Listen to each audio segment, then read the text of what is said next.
चलिए देखते हैं मध्य प्रदेश की 25 फटाफट बड़ी खबरों को। सबसे पहले न्यूज को कहां से देख रहे हैं हमको कमेंट में बताना बिल्कुल ना भूलें। साथ ही साथ हमारे यूट्यूब चैनल को सब्सक्राइब करें एंड बेल आइकन को ऑल प्रेस करना बिल्कुल ना भूलें। एमपी में पढ़ाई छोड़ चुकी बेटियां फिर जा सकेंगी स्कूल, सरस्वती अभियान शुरू। मध्य प्रदेश सरकार पढ़ाई छोड़ चुकी बेटियों और महिलाओं की शिक्षा फिर से शुरू कराने के लिए सरस्वती अभियान शुरू करने जा रही है। यह अभियान केंद्र की बेटी बचाओ बेटी पढ़ाओ योजना के अंतर्गत चलेगा। 10वीं 12वीं की पढ़ाई और परीक्षा शुल्क का पूरा खर्च राज्य सरकार उठाएगी। एमपी में शहर और गांव के लिए एक होगा कॉलोनाइजर एक्ट, कड़े प्रावधान होंगे लागू। मध्य प्रदेश सरकार शहरों और गांव में कॉलोनीज के निर्माण को नियंत्रित करने के लिए एक नया अध्यादेश लाने की तैयारी कर रही है। वर्तमान में ग्रामीण और शहरी क्षेत्रों के लिए अलग अलग कॉलोनाइजर अधिनियम हैं। हाल ही में अवैध कॉलोनीज की बढ़ती संख्या और निगरानी की कमी के कारण रहवासियों को जरूरी सुविधाएं नहीं मिल पा रही। नए कानून के माध्यम से दोनों क्षेत्रों के लिए समान और कड़े प्रावधान लागू होंगे।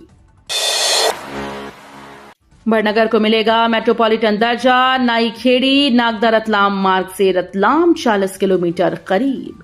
उज्जैन जिले के बड़नगर को अब इंदौर उज्जैन मेट्रोपॉलिटन एरिया में शामिल किया जाएगा। मुख्यमंत्री डॉक्टर मोहन यादव ने बड़नगर विधानसभा क्षेत्र के निवासियों से संवाद करते हुए ये ऐलान किया। उन्होंने 150 करोड़ रुपए के नई खेड़ी नागदा रतलाम मार्ग प्रोजेक्ट को क्षेत्रवासियों के लिए बड़ी सौगात बताया।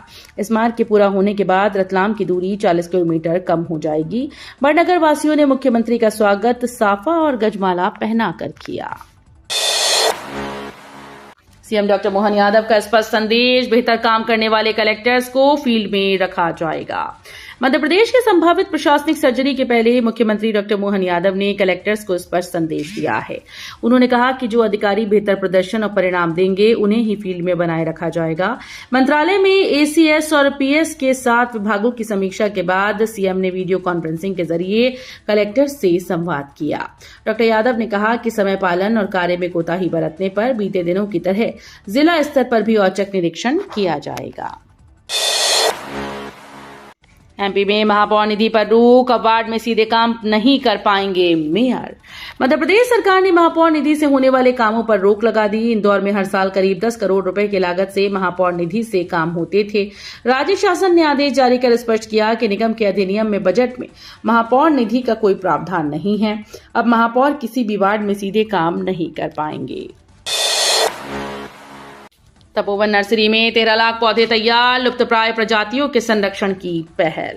शहर और जिले में हरियाली बढ़ाने और लुप्तप्राय वनस्पतियों को बचाने के लिए वन विभाग ने इस वर्ष बड़ा अभियान शुरू किया। तपोवन नर्सरी में इस बार करीब 13 लाख पौधे तैयार किए जा रहे हैं, जबकि पहले सालाना लगभग 6.5 लाख पौधे ही तैयार होते थे। विशेष रूप से उन प्रजातियों पर ध्यान दिया गया जो धीरे धीरे कम हो रही हैं। नर्सरी में लगभग 100 प्रकार की विभिन्न प्रजातियों के पौधे तैयार किए जा रहे हैं। छतरपुर में 14 मार्च को नेशनल लोक अदालत, बकाया करो पर 100% तक छूट। छतरपुर जिले में 14 मार्च 2026 को नेशनल लोक अदालत आयोजित होगी। इसमें संपत्ति कर, जलकर और अन्य उपभोक्ता करों के पुराने बकाया मामलों का निपटारा किया जाएगा। अधिभार पर 100% तक की छूट मिलेगी। 50,000 रुपए तक के बकाया पर पूरी तरह से माफी, 50,000 से 1 लाख रुपए पर 50% और 1 लाख से अधिक पर 25% की छूट दी जाएगी। बालाघाट में 19 मार्च से शुरू होगा जलगंगा संवर्धन अभियान, जल संरक्षण और रेन वाटर हार्वेस्टिंग पर फोकस। बालाघाट में 19 मार्च से जलगंगा संवर्धन अभियान शुरू होगा। कलेक्टर मृणाल मीणा ने अधिकारियों की बैठक लेकर अभियान की तैयारियों की समीक्षा की और प्रभावी क्रियान्वयन के निर्देश दिए। अभियान के तहत पुराने जल स्रोत, कुएं, बावड़ियों और तालाबों का संरक्षण किया जाएगा। नगरीय क्षेत्रों में नालों का सौंदर्यीकरण और रेन वाटर हार्वेस्टिंग सुनिश्चित की जाएगी। बांध और नहरों की सफाई और गहरीकरण के साथ वन क्षेत्रों में तालाब बनाकर जल संरक्षण को बढ़ावा दिया जाएगा। बुरहानपुर पुलिस अलर्ट, आपत्तिजनक सोशल मीडिया पोस्ट पर सख्त कार्रवाई, शहर में ड्रोन और फ्लैग मार्च। बुरहानपुर पुलिस त्योहार के मद्देनजर अलर्ट मोड पर है। पुलिस ने कहा कि सोशल मीडिया पर आपत्तिजनक पोस्ट, फॉरवर्ड या लाइक करने वालों के खिलाफ सख्त कार्रवाई होगी। कानून व्यवस्था मजबूत करने के लिए जय स्तंभ चौराहे से फ्लैग मार्च निकाला गया, जो शहर के संवेदनशील इलाकों और मुख्य चौराहों से गुजरा। पुलिस की टेक्निकल टीम सोशल मीडिया पर नजर रख रही है, जबकि फिक्स पिकेट्स और मोबाइल बाइक पेट्रोलिंग से सुरक्षा बढ़ाई जा रही है। एमपीपीएससी ग्रंथपाल भर्ती 2022 का फाइनल रिजल्ट जारी, 178 पदों पर चयन। मध्य प्रदेश लोक सेवा आयोग ने ग्रंथपाल परीक्षा 2022 का अंतिम परिणाम जारी कर दिया। कुल 237 पदों के लिए साक्षात्कार हुए थे, लेकिन योग्य उम्मीदवार न मिलने के कारण 59 पद खाली रह गए। इस प्रकार केवल 178 पदों पर ही उम्मीदवारों का चयन किया गया। आयोग ने 36 अभ्यर्थियों को वेटिंग सूची में रखा, ताकि यदि कोई चयनित उम्मीदवार पद ग्रहण नहीं करता तो इन अभ्यर्थियों को मौका दिया जा सके। मंत्री राव उदय प्रताप सिंह को तिरंगे के अपमान मामले में कोर्ट का नोटिस। एमपी एमएलए कोर्ट के विशेष न्यायाधीश डीपी सूत्रकार ने स्कूल शिक्षा और परिवहन मंत्री राव उदय प्रताप सिंह के खिलाफ नोटिस जारी कर दिया है। आरोप है कि 2024 में नरसिंहपुर की तिरंगा यात्रा के दौरान मंत्री ने राष्ट्रीय ध्वज का अपमान किया। गोटेगांव निवासी कौशल द्वारा दायर परिवाद में ये दावा किया गया। कोर्ट ने मंत्री सिंह से स्पष्टीकरण मांगा है और पूछा है कि क्यों न उनके खिलाफ राष्ट्रीय ध्वज के अपमान का अपराध दर्ज किया जाए। इंदौर में MR10 जंक्शन और अर्जुन बड़ौत फ्लाईओवर निर्माण में फ्लाई ऐश की कमी दूर। इंदौर देवास बाईपास पर बन रहे MR10 जंक्शन और अर्जुन बड़ौत फ्लाईओवर के निर्माण कार्य में अब तेजी आने की उम्मीद है। पिछले कई दिनों से फ्लाई ऐश की कमी के कारण काम धीमा चल रहा था। अधिकारियों के अनुसार सिंगाजी थर्मल पावर प्लांट से फरवरी के अंतिम सप्ताह में फ्लाई ऐश की सप्लाई फिर से शुरू हो गई। इससे निर्माण में आ रही बड़ी बाधा दूर हुई। उज्जैन में 8 मार्च को रंगपंचमी पर महाकालेश्वर वीरभद्र चल समारोह, 2100 साल पुरानी परंपरा निभाई जाएगी। उज्जैन में 8 मार्च को ज्योतिर्लिंग महाकाल मंदिर से रंगपंचमी के अवसर पर श्री महाकालेश्वर वीरभद्र चल समारोह निकलेगा। मालवा की लोक परंपरा में इसे गैर कहा जाता है और ये शौर्य और पराक्रम का प्रतीक है। इसमें राजसी परंपरा के प्रतीक ध्वज निकाले जाते हैं। इतिहास के अनुसार 2100 साल पहले सम्राट विक्रमादित्य ने शकों को परास्त करने के बाद राज्योत्सव की परंपरा शुरू की थी। कालांतर में ये परंपरा राजा महाराजाओं द्वारा निरंतर निभाई जाती रही है। CM doctor Mohan Yadav flag of करेंगे, क्वींस ऑन द व्हील्स, 25 महिला बाइकर शामिल। मुख्यमंत्री डॉक्टर मोहन यादव आज सुबह 9 बजे मुख्यमंत्री निवास से क्वींस ऑन द व्हील्स के तीसरे संस्करण को फ्लैग ऑफ करेंगे। इस आयोजन में 25 महिला सुपर बाइकर्स हिस्सा लेंगी। ये 7 दिवसीय बाइक ट्रेल भोपाल से खजुराहो तक लगभग 1400 किलोमीटर लंबी होगी। कार्यक्रम का उद्देश्य प्रदेश के ऐतिहासिक और समृद्ध पर्यटन स्थलों का प्रचार करना है। मंत्री राव उदय प्रताप सिंह के खिलाफ तिरंगे के अपमान का आरोप, कोर्ट में दायर परिवाद। मध्य प्रदेश के परिवहन और स्कूल शिक्षा मंत्री राव उदय प्रताप सिंह के खिलाफ जबलपुर एमपी एमएलए कोर्ट में परिवाद दायर किया गया। आरोप है कि 2024 में नरसिंहपुर की तिरंगा यात्रा के दौरान मंत्री ने अपनी गाड़ी पर लगे तिरंगे का अपमान किया। ये परिवाद गोटेगांव के एक व्यक्ति ने दायर किया है। कोर्ट ने परिवाद पर नोटिस जारी कर 7 अप्रैल 2026 को मंत्री को अपने जवाब के साथ उपस्थित होने का आदेश दिया। सिंगस 2028 से पहले उज्जैन में 136 करोड़ की लागत से धार्मिक स्थलों का जीर्णोद्धार। आगामी सिंघस 2028 से पहले मध्य प्रदेश सरकार उज्जैन को एक प्रमुख धार्मिक केंद्र बनाने के लिए 136 करोड़ रुपए की योजना पर काम कर रही है।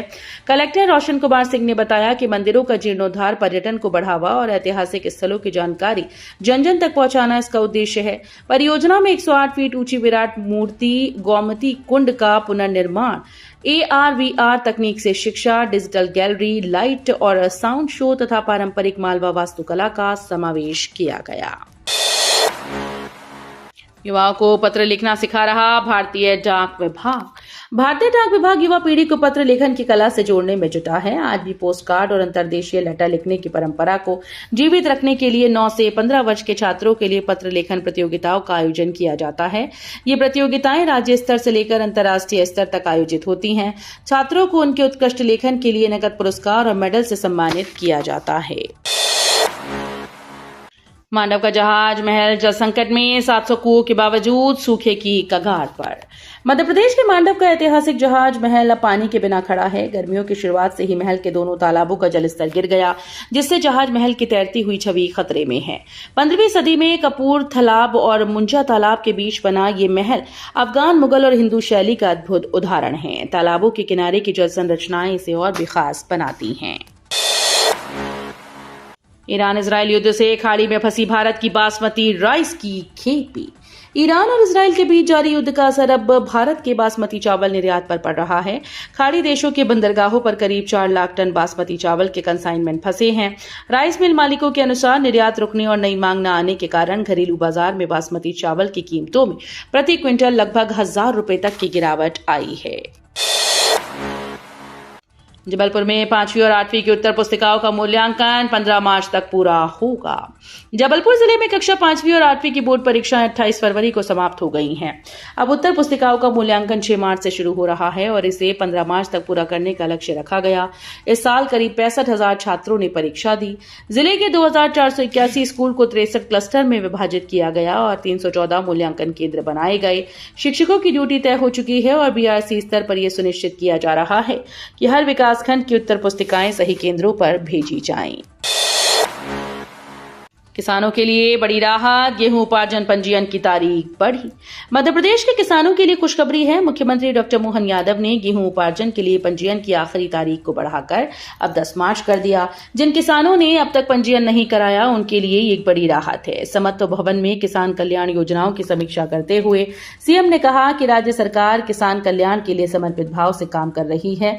ये कदम किसान को समय पर पंजीयन कराने और उन्हें उचित लाभ दिलाने में मदद करेगा। एमपी सरकार का बड़ा कदम, किसानों के लिए दाल प्रसंस्करण और पैकेजिंग यूनिट पर 33% की सब्सिडी। मध्य प्रदेश सरकार किसानों और ग्रामीण युवाओं के लिए एक नया अवसर लेकर आया है। अब आप दाल प्रसंस्करण और पैकेजिंग की अपनी खुद की यूनिट शुरू कर सकते हैं।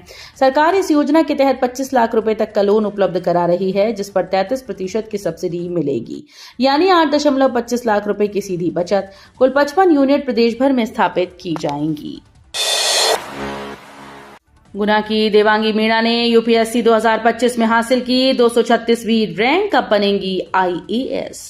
मध्य प्रदेश के गुना जिले के कुंभराज निवासी देवांगी मीणा ने यूपीएससी सिविल सर्विसेज 2025 परीक्षा में 236वीं रैंक हासिल की और इस बार आईएएस अधिकारी बनेंगी। 2024 में उनका चयन आईआरएस में हुआ था और रैंक 764 आई थी।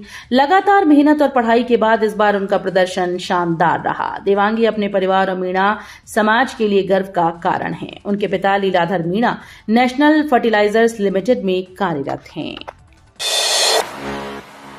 अब 15 नहीं 21 दिन में मिलेगा रसोई गैस सिलेंडर। पेट्रोलियम मंत्रालय ने कसी कमर। ईरान अमेरिका युद्ध का असर। ईरान अमेरिका के युद्ध का असर एलपीजी वितरण पर आया है। हालांकि अभी एलपीजी की कमी नहीं है, लेकिन एहतियात बरतते हुए पेट्रोलियम मंत्रालय ने गैस एजेंसीज पर कंट्रोल करने के लिए कहा है। इसके तहत अब शहर में 15 दिन में मिलने वाला एलपीजी सिलेंडर 21 दिन में मिलेगा। साथ ही कमर्शियल सिलेंडर पर कंट्रोल किया जाएगा। कमर्शियल सिलेंडर कम ही मिलेगा। हालांकि अभी एलपीजी की कीमतों को लेकर किसी तरह के आदेश एजेंसीज को नहीं मिले। गोंगपा के निष्कासन फैसले पर राष्ट्रीय नेतृत्व की रोक, समन्वय समिति करेगी जांच। गोंडवाना गणतंत्र पार्टी के राष्ट्रीय नेतृत्व ने मध्य प्रदेश इकाई के द्वारा कुछ पदाधिकारियों के निष्कासन के फैसले पर फिलहाल रोक लगा दी। पार्टी के राष्ट्रीय महासचिव श्याम सिंह मरकाम ने प्रेस नोट जारी कर बताया कि समन्वय की कमी के कारण फैसला लिया गया। ये निर्णय तत्काल प्रभाव से निरस्त कर दिया गया है। मध्य प्रदेश इकाई की ओर से 5 मार्च 2026 को पत्र क्रमांक GGP MP 2026-405 के तहत जारी की गई प्रेस विज्ञप्ति को रद्द कर दिया गया है। वीडियो अच्छी लगी तो वीडियो करिए लाइक एंड चैनल को सब्सक्राइब कर बेल आइकन को और प्रेस कर लीजिएगा।